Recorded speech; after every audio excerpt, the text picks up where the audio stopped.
नमस्कार। आज हम क्रिकेट इतिहास के एक बहुत ही यादगार पल की बात करने वाले हैं। जी। भारत की एजबेस्टन में पहली टेस्ट जीत 6 जुलाई 2025 को। हाँ, 58 साल का लंबा इंतजार खत्म हुआ आखिरकार। बिल्कुल। तो हमारे पास इस इंग्लैंड के खिलाफ दूसरे टेस्ट मैच से जुड़े कई सारे स्रोत हैं और हम इन्हीं पर बात करेंगे। हाँ, कोशिश यही है कि समझें कि ये जीत भारत के लिए इतनी खास क्यों है, ऐतिहासिक क्यों है। और क्या कारण रहे इसके पीछे। जी, तो चलिए शुरू करते हैं इसका विश्लेषण। तो सबसे पहले जो बात इसे खास बनाती है वो ये कि एजबेस्टन में भारत की ये पहली टेस्ट जीत है। पहली जीत, हाँ, 9वीं कोशिश थी ये। 9वीं कोशिश था। जी, 1967 से वहां खेले थे 8 मैच, 7 हारे 1 ड्रॉ रहा।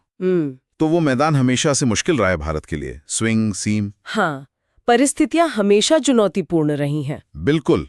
और दिलचस्प बात यह भी है कि भारत वहां टेस्ट जीतने वाली पहली एशियाई टीम भी बन गई है। अच्छा, ये भी एक रिकॉर्ड है। जी। और जीत का अंतर देखिए, 336 रन। ये तो रनों के लिहाज से भारत की विदेशी धरती पर सबसे बड़ी जीत है। हाँ, सबसे बड़ी टेस्ट जीत विदेशों में रनों के हिसाब से। ये दिखाता है कि जीत कितनी प्रभावशाली थी। सही बात है। और देखिए, सिर्फ आंकड़ों की बात नहीं है ये। इसने सीरीज को 1-1 से बराबर कर दिया है।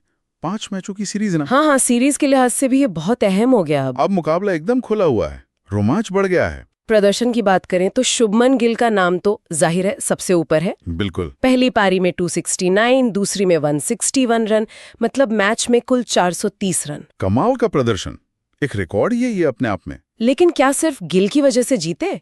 गेंदबाजों का क्या रोल था? नहीं, देखिए, गिल का प्रदर्शन तो असाधारण था, मैच जिताने वाला था, इसमें कोई शक नहीं है। पर गेंदबाजों के बिना ये जीत मुमकिन नहीं थी।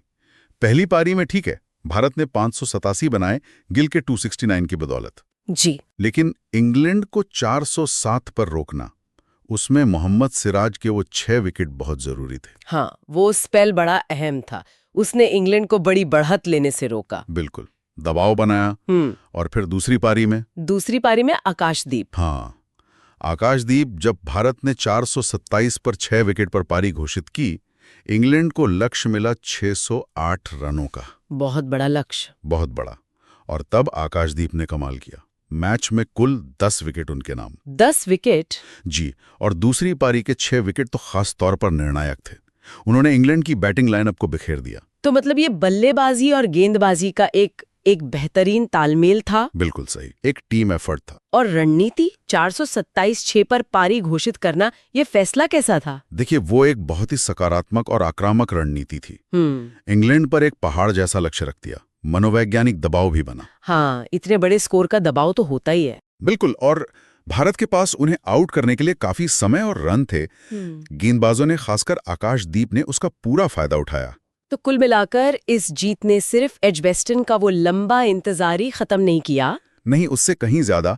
ये जीत ये दिखाती है कि भारतीय टीम अब विदेशी पिचों पर भी, मुश्किल हालात में भी डोमिनेट कर सकती है। हाँ, बिल्कुल, दबदबा बना सकती है, बल्लेबाजी में भी और गेंदबाजी में भी। ये तो भारत की टेस्ट क्रिकेट में जो महत्वाकांक्षाएं हैं उनको और मजबूती देगा। निश्चित तौर पर ये विदेशों में भारत की टेस्ट क्रिकेट के लिए एक नई उड़ान है। तो संक्षेप में कहें तो ये एक ऐतिहासिक जीत थी। 58 साल बाद एजबेस्टन फतेह। जी। शुभमन गिल का वो रिकॉर्ड तोड़ प्रदर्शन और साथ ही आकाशदीप और मोहम्मद सिराज की वो मैच जिताओ गेंदबाजी। बिल्कुल, सब कुछ एक साथ आया इस मैच में। सही। और ये हमें सोचने पे मजबूर करता है कि विदेशी धरती पर भारत की इस तरह की बड़ी जीत, इतनी प्रभावशाली जीत, क्या ये टेस्ट क्रिकेट में पावर बैलेंस के बदलने का संकेत है? खासकर टीमों के अपने घर से बाहर प्रदर्शन के लिहाज से। ये एक दिलचस्प सवाल है जिस पर आगे भी नजर रखनी होगी।